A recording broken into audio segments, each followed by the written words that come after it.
Bismillah. Bismillahirrahmanirrahim. Assalamualaikum warahmatullahi wabarakatuh. Assalamualaikum. Habuk fillah, maaf sebelumnya Ustaz jika pertanyaan Anda nantinya tidak sesuai tema. Lebas khair insyaallah. Saya langsung ke pertanyaan saja ya. Ustaz, saya tahun depan mau menikah.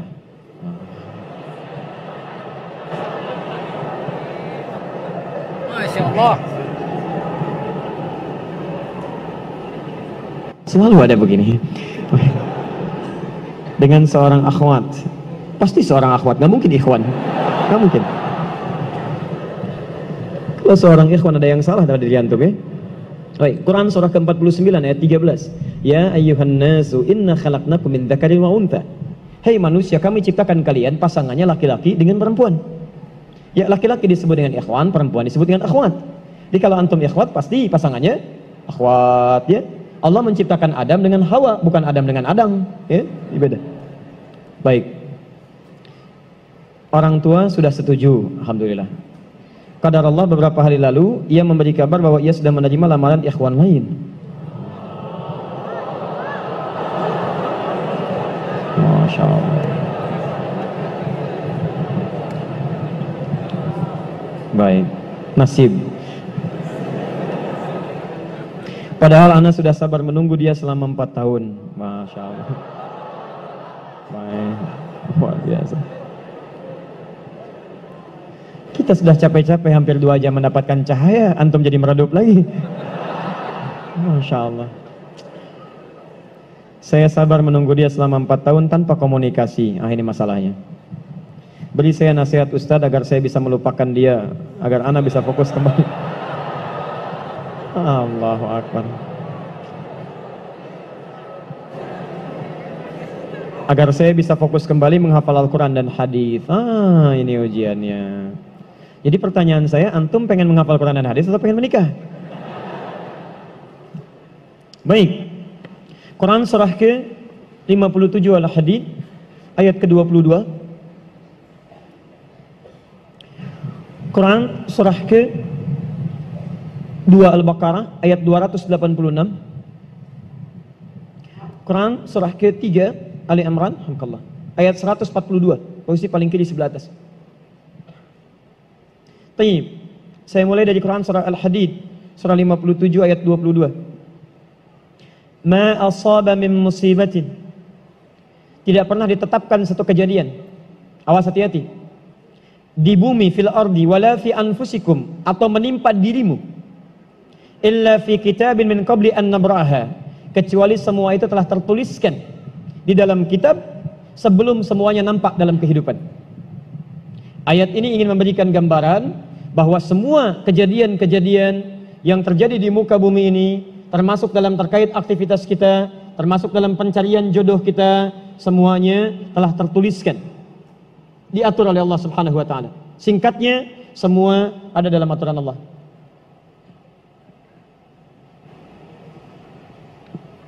Fokus. Lihat, Allah telah mengatur si fulan hidup sekian sekian sekian, meninggal sekian sekian sekian, rizkinya sekian, jodohnya akan mendapatkan sekian sekian sekian. Sebagian tidak bisa diikhtiarkan seperti ajal, ajal nggak ada ikhtiarnya. Di Anda tidak bisa ikhtiar untuk bisa menunda atau mempercepat ajal, langsung. Nggak bisa diintervensi. Sebagian ada yang harus diikhtiarkan. Hukumnya sudah ada, cuman kita tidak tahu bagaimana dengan takdir yang telah Allah tetapkan. Maka untuk mendapatinya, maka ikhtiar kita untuk meraihnya. Maka ada sesuatu yang ditempuhnya dengan cara ikhtiar. Taib. Di antaranya ini jodoh. Masya Allah. Allah telah tetapkan jodoh kita, diatur oleh Allah. Ini yang terbaik untuk kehidupan kamu. Tapi Allah merahasiakan kepada kita siapa jodoh yang dimaksudkan. Maka kita berikhtiar, yang dengan ikhtiar itu ada pahala didapatkan. Saya ulang, ada pahala didapatkan, ada kenikmatan dalam mencarinya. Bayangkan kalau kemudian nikah aja tiba-tiba tanpa ada pencarian.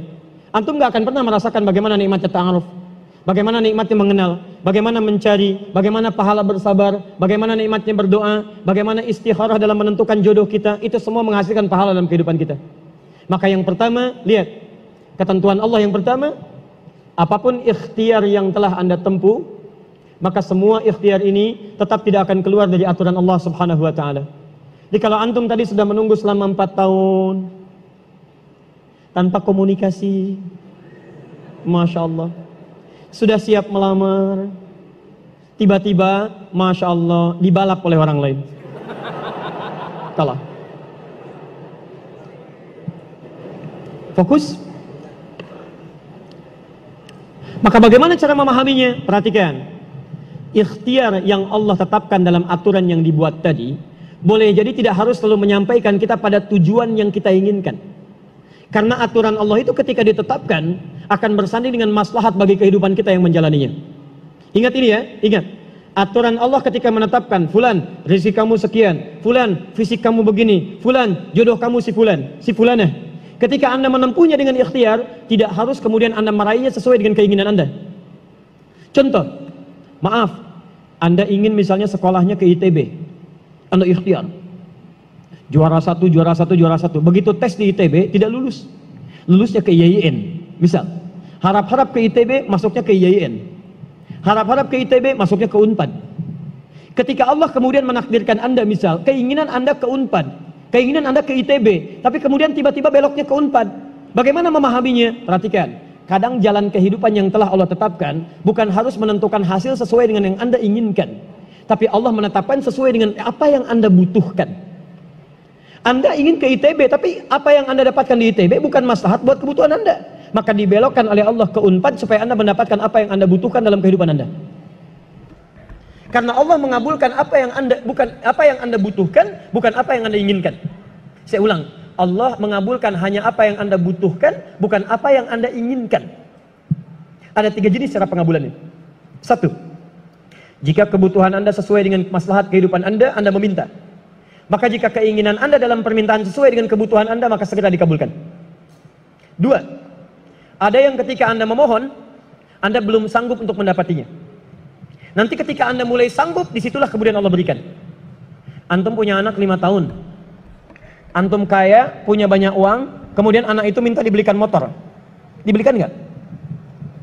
Uangnya ada, motornya siap dibeli. Anak baru 5 tahun, minta dibelikan motor, dibelikan nggak? Kenapa? Karena dia belum sanggup menggunakannya. Tapi Anda sampaikan, nah, papa punya uang, papa siapkan ya. Nanti ketika sanggup baru saya berikan. Demikian ketika Anda meminta kepada Allah Subhanahu wa taala dan memohon. Maaf, Anda mohon, belum dikabulkan juga. Boleh jadi bukan Allah belum mengabulkan, tapi Anda belum siap untuk menerimanya. Contoh, Nabi Muhammad SAW berdoa kepada Allah supaya kiblat dipindahkan dari Masjid Al-Aqsa ke Masjidil Haram. Kapan berdoanya? Sejak di Mekah. Kapan dikabulkan? Saat ke Madinah. Kurang lebih 3 tahun baru dikabulkan. Quran surah kedua Al-Baqarah ayat 144, paling kiri sebelah bawah. Qad nara taqalluba wajhika fis sama' falanuwalliyannaka qiblatan taradaha fawalli wajhaka syatral masjidil haram. Muhammad, kami perhatikan engkau senantiasa menengadahkan wajahmu ke langit memohon, meminta. Lihat, maka mulai hari ini kami kabulkan doamu. Mulai palingkan kiblatnya dari Masjidil Aqsa ke arah Al-Masjidil Haram. Berapa lama Nabi berdoa? 3 tahun. Nabi Muhammad SAW berdoa 3 tahun baru dikabulkan oleh Allah. Kenapa baru dikabulkan? Karena pengalihan kiblat baru sesuai dengan kebutuhan umat Islam pada saat itu setelah 3 tahun. Nabi Ayub alaihissalam. Antum kenal Nabi Ayub? Kenal di mana? Kadang-kadang kenal Nabi Ayub. Luar biasa. Tadi malam di Dumai ada yang kenal Korun. Bulan lalu di Lampung ada yang kenal Fir'aun. Masya Allah. Di Pekanbaru kenal Nabi Ayub. Luar biasa. Antum siapa sebetulnya? Nabi Ayub itu diuji dengan penyakit luar biasa. Maaf, tadinya kaya, punya istri yang sangat cantik, anaknya 12. Hari yang bersamaan, hari pertama, maaf, diuji dengan harta semua habis. 1 hari. Hari kedua, anak semua meninggal. Hari ketiga, diuji dengan penyakit. Yang penyakitnya tidak akan pernah dialami orang setelahnya. Tidak juga dialami orang sebelumnya. Berapa diuji? 20 tahun. Beliau diuji 20 tahun. Apakah mengeluh? Tidak. Kata istrinya, kalau bahasa kita, papa kan Nabi. Angkat tangan papa, mohon kepada Allah. Mintakan sembuh aja, sembuh. Apa jawab Ayub? Berapa lama kita sehat dan senang? Kata istrinya, Masya Allah, 20 tahun. Berapa lama kita diuji begini? 7 tahun. Kata Ayub, nanti saja. Kalau usia ujian sakit sama dengan ujian sehat, sama-sama 20 tahun, baru saya memohon kepada Allah Subhanahu wa Ta'ala. Anda bisa bayangkan, Nabi Ayub, Nabi, Rasul, dekat dengan Allah, jaminannya surga, surga tingkat tinggi, diberikan ujian 20 tahun, beliau bersabar dan tetap ibadah. Antum, Masya Allah, mahasiswa, baru semester 5, bukan Nabi, bukan Rasul, surga belum jelas, amalan masih berantakan, hisab masih menegangkan, surga belum ada jaminan, baru 4 tahun.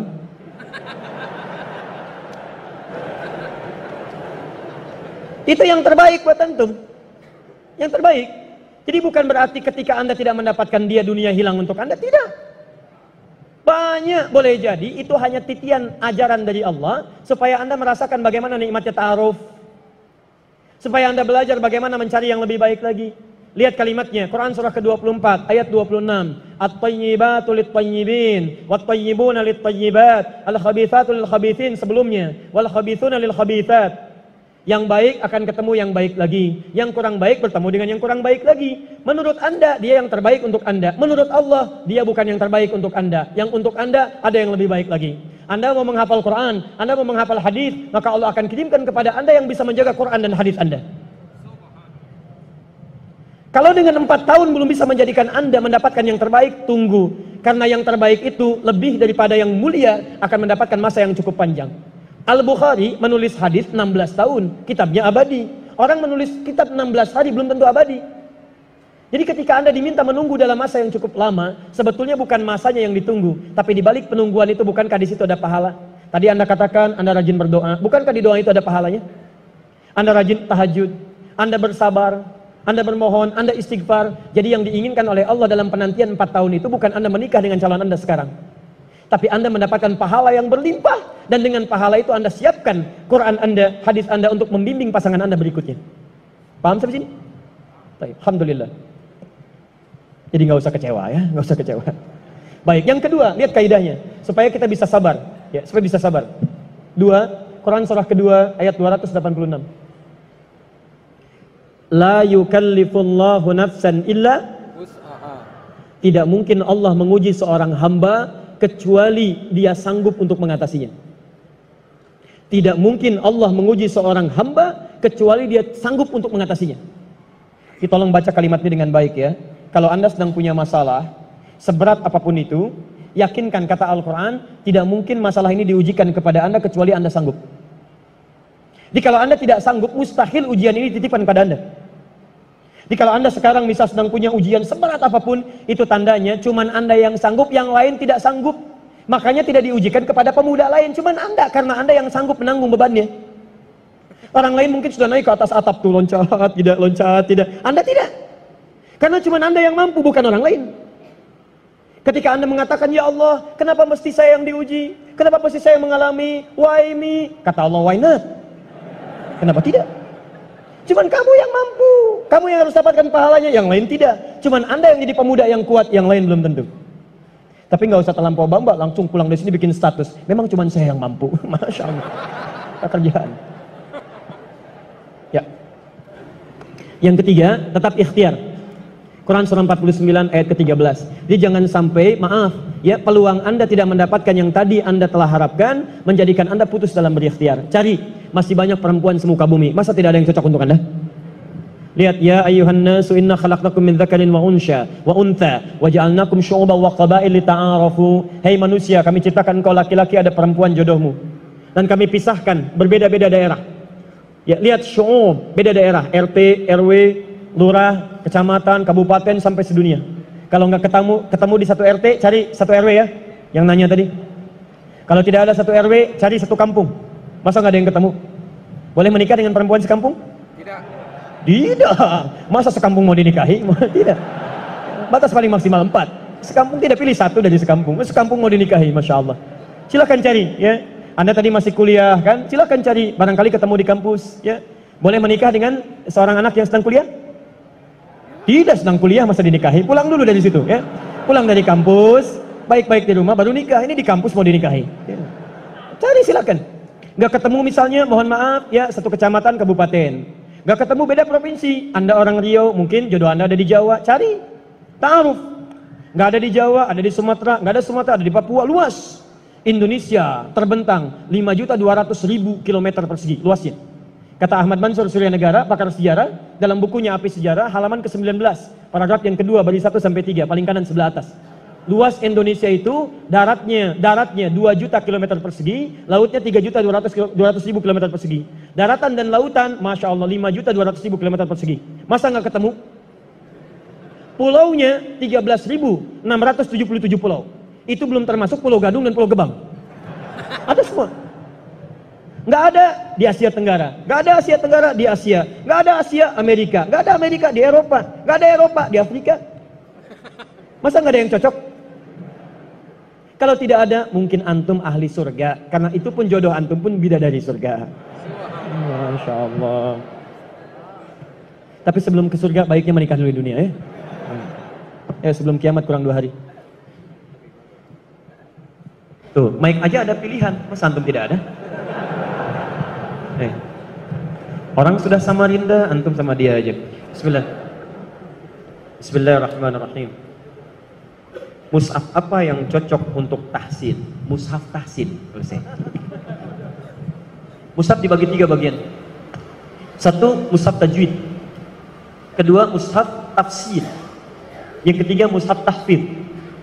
Jadi kalau teman-teman ingin berinteraksi dengan Al-Quran, tolong fokuskan pada tujuannya dulu. Kalau Anda fokusnya untuk mempelajari baiknya bacaan, maka cari mushaf tajwid. Awas, hati-hati, cari mushaf tajwid. Apa cirinya? Kalau saya lebih cepat ya, kalau ingin cepat mendapatkan mushaf tajwid, antum cari yang terbitan Menara Kudus itu. Yang lokal. Ya, yang Menara Kudus itu yang hurufnya agak gemuk-gemuk itu, ya. Nah, itu menurut kami itu paling bagus untuk tajwid. Tajwid, ya. Mohon maaf ya, mohon izin. Kalau dulu tahsin itu nggak ada, adanya tajwid. Karena tajwid itu mengajarkan Al-Quran dengan baik dan benar. Lihat di kitab Hidayatul Mustafid fi Ilmi Tajwid, halaman yang pertama paling kanan sebelah atas.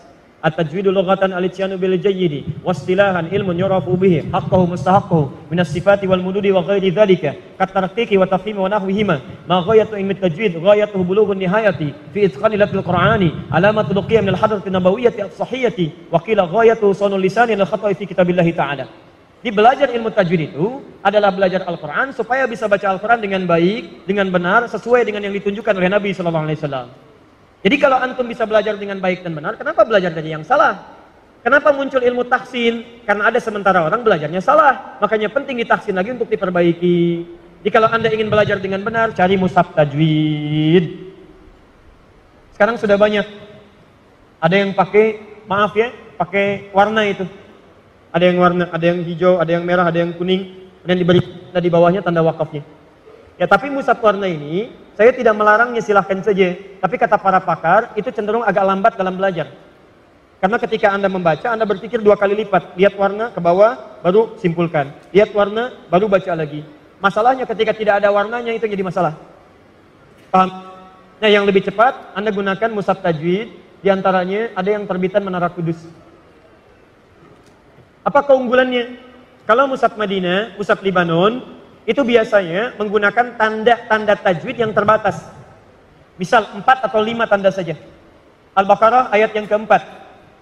Walladzina yu'minuna bima unzila ilaik wa ma unzila min qablik wa bil akhirah.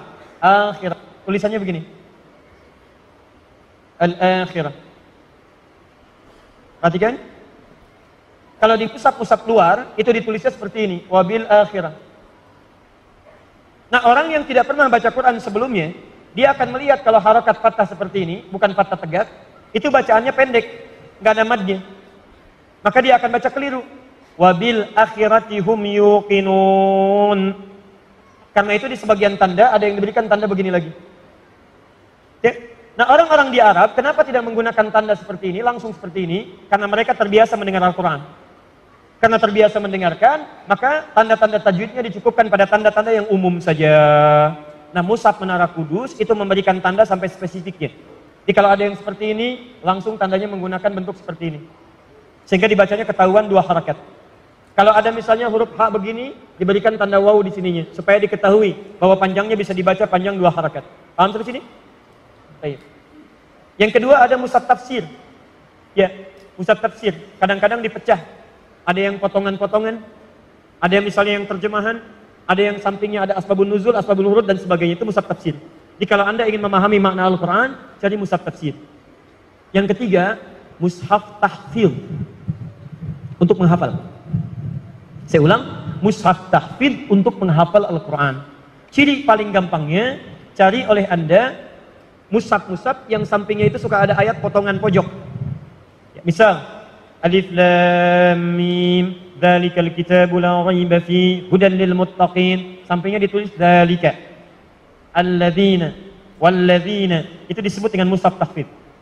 Nanti insya Allah kalau yang kami sudah dicetak lagi, nanti insya Allah kalau ada kuotanya kita coba bagikan, mudah-mudahan nanti antum bisa mendapatkan dan belajar dari situ. Ya, dan kita tidak jual, itu hanya untuk dibagikan saja untuk mushaf belajar menghafal Al-Quran.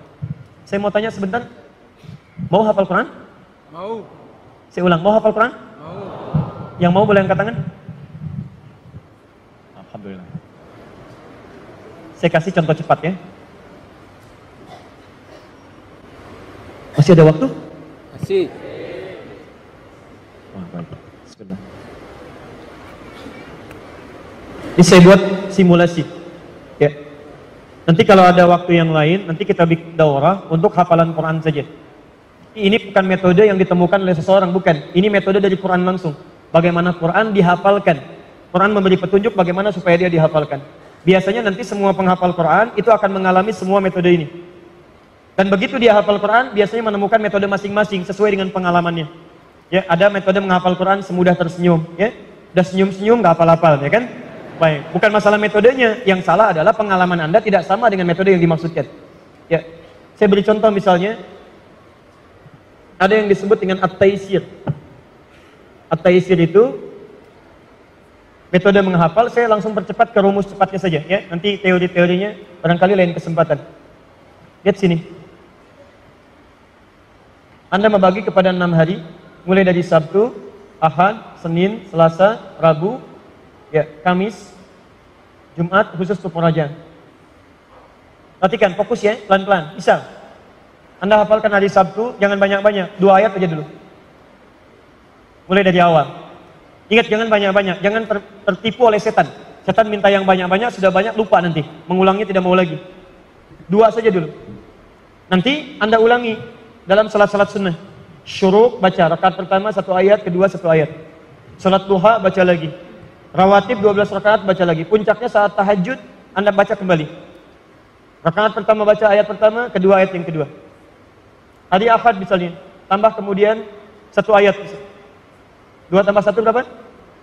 3. Baik. Dari 3 ini misal baca rakaat pertama 2 ayat, rakaat kedua 1 ayat. Jadi berapa? 3 ayat. Baik. Selanjutnya Selasa misal, Anda tambahkan lagi 2 ayat lagi. Berapa? 5. Rakaat pertama 3 ayat, kedua 2 ayat. Rabu misalnya, tambah 2 ayat lagi. Berapa? 7. Misal 7. Rakaat pertama 4, kedua 3. Baik, untuk Kamis misal, oh ini Selasa, Rabu istirahat dulu. Jangan dulu baca. Anda ulangi aja, ulangi sampai itqan. Itqan itu kalau saya sampaikan semudah Anda membaca Al-Fatihah. Kalau dibolak-balik bisa hafal. Setelah Malik Iyyaka na'budu. Setelah Bismillahirrahmanirrahim. Sebelum Alhamdulillahirabbil alamin. Bismillah. Nah, seperti itu hafalannya. Kamis nanti hafalkan 1 ayat lagi. Ya. Maaf, misal 4 tambah 3 7. Ini tidak menghafal dulu. Kamis misalnya, misal tambah 3 ayat supaya genap 10. Misal saja. 7 tambah 3 berapa? 10. Rakaat pertama misalnya 5, kedua 5. Atau pertama 6, kedua 4. Jumat khusus untuk mengulang. Jangan menghafal. Nanti Anda coba, Anda tingkatkan seperti ini. Misal mengulang, rumusnya begitu menghafal subuh, kemudian praktekkan, diulang lagi saat sholat tahajud. Pelan-pelan, Anda praktekkan, nanti ada makna yang melekat dalam diri Anda. Menghafalnya kata Quran, subuh. Diulang dalam sholat sunnah. Dipraktekkan dalam malamnya. Begitu malam dipraktekkan, insya Allah ini akan terjaga Qurannya. Mula-mula sedikit, lama-lama jadi banyak. Nanti kalau sudah jadi penghafal Quran, biasanya setiap hari itu 5 juz. Mulai Sabtu 5 juz, Ahad 10 juz. Setiap selesai sholat, subuh 1 juz, duhur 1 juz, asar 1 juz, isya 5 juz. Ini 10 juz, Senin 15 juz, Selasa 20 juz, Rabu 25 juz, Kamis 30 juz. Jumat tinggal berdoa saja kepada Allah Subhanahu wa taala. Nah, sekarang saya berikan contoh cepatnya misal. Mohon izin ya, kalau saya agak cepat. Sebab saya ini biasa. Pertama sendiri, kemudian makan sendiri, nulis sendiri, ngapus juga sendiri. Ya, baik. Antum tenang aja. Perhatikan sini. Saya berikan simulasinya. Lihat sini. 1, 2, 3, 4, 5.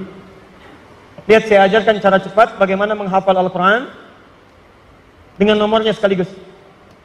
Perhatikan ya, pelan-pelan, fokus, siap. Baik, bismillah. Saya hitung, insya Allah antum gak nyampe 5 menit sudah hafal 5 ayat dengan nomornya. Baik, saya mulai dari sekarang. Lihat sini, saya terangkan dulu baru saya mulai cara menghafalnya. Saya tuliskan, ini alif lam mim, misal. Dzalikal kitabu la raiba fi, saya potong dzalika. Ayat 3-nya alladzina yu'minuna bil ghaib, saya tuliskan alladzina.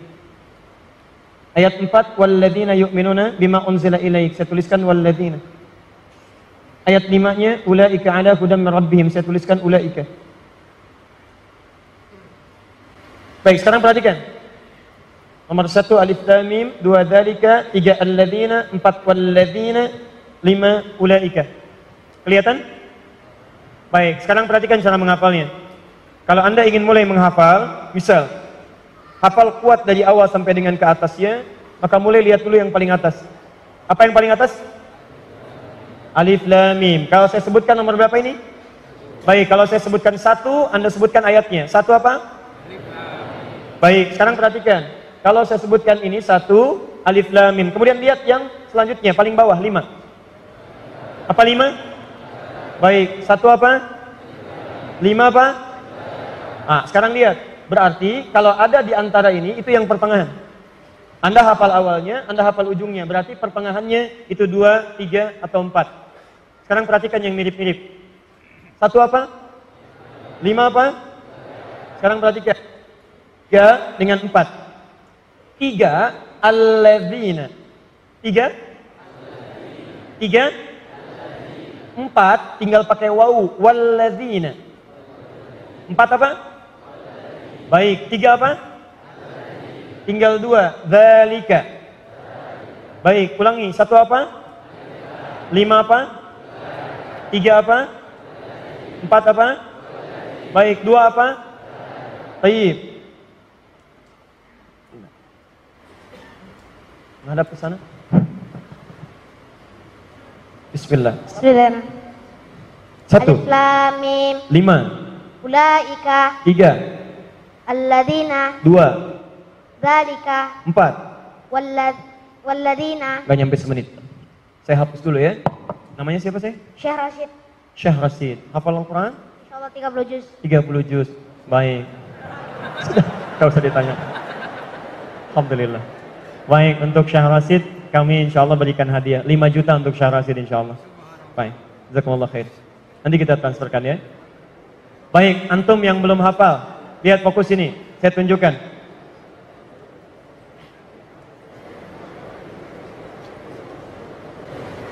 Saya ulang, lihat sini. 1 apa? 5 apa? 2 apa? 3 apa? 4 apa? Perhatikan, ketika semua huruf-huruf itu ada dalam benak kita, maka ketika Anda melihat huruf pun yang muncul itu Al-Quran. Perhatikan, ini apa? Bukan, ini kosong, nggak ada apa-apanya. 2. Jadi begitu Anda terbayang huruf, yang terbayang Quran. Jadi begitu disampaikan, ingatnya Quran. Masya Allah, Ustaz tinggal di mana? Di Bekasi. Nomor berapa? Nomor 6. Innal ladzina kafaru. Masya Allah. Ustaz, anaknya berapa? Dzalikal kitabul la raiba fihi. Istri berapa? Alif lam mim.